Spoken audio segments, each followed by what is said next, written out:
আনন্দের আস্বাদ চ্যানেলে আপনাদের সকলকে স্বাগত। আমার মতো অনেকেই রাতে ভাত খেতে পছন্দ করেন না বা ভাত খান না। আজকের এই রেসিপিটি আমি তাদের সাথে শেয়ার করে নেব কিভাবে সহজ পদ্ধতিতে একটি হেলদি এবং সুস্বাদু ডিনার রেডি করা যায়।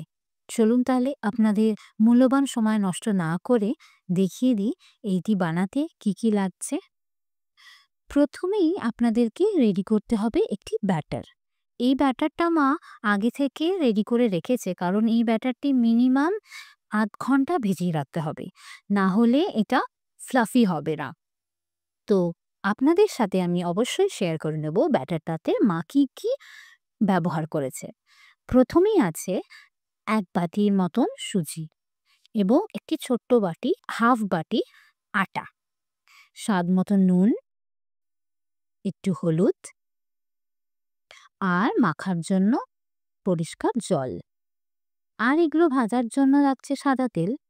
আর থাকছে একটা টমেটো কুচি মাঝারি সাইজের, একটা মাঝারি সাইজের পেঁয়াজ কুচি, কিছু কাঁচা লঙ্কা কুচি, ঝালটা আপনারা আপনাদের স্বাদ মতন দেবেন, কিছু ধনেপাতা কুচি এবং রসুন কুচি। মা এর মধ্যে ২টো ডিমও অ্যাড করবেন। আপনারা চাইলে ডিমটা স্কিপ করতেই পারেন। ডিমগুলিকে ভালো করে ফেটিয়ে নিতে হবে।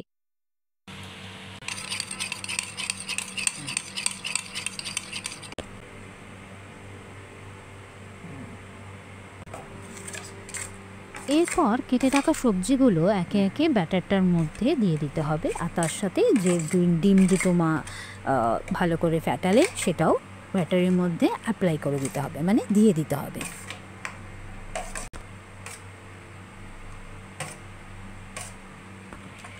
মা বলে এই ব্যাটারটা যত ভালো করে ফাটানো যাবে বা মিক্স করা যাবে সে ততই নাকি জিনিসটা নরম হবে এবং ফ্লাফি হবে, খেতেও খুব সুস্বাদু হবে। এরপর কড়াইটা গ্যাসে বসিয়ে ১ চামচ সাদা তেল মা কড়াইতে দিলেন। এখানে এক একটা এই যে প্যানকেক আজকে আমরা রেডি করছি, সে প্যানকেকটা এক একটা প্যানকেক ১ চামচ তেলেই কিন্তু করা সম্ভব হবে। এর বেশি তেল কিন্তু দেওয়ার দরকার নেই।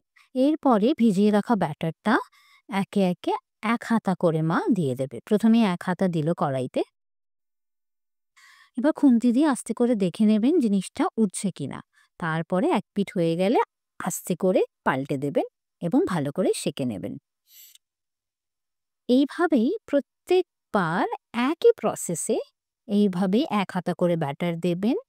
১ চামচ কি হাফ চামচ সাদা তেলেও জিনিসটা হয়ে যায়। একে একে ভেজে তুলে রাখবেন।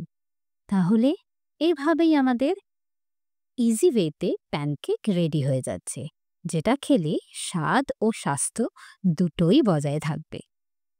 আজ তাহলে এ পর্যন্তই। দেখা হচ্ছে পরের রেসিপিতে।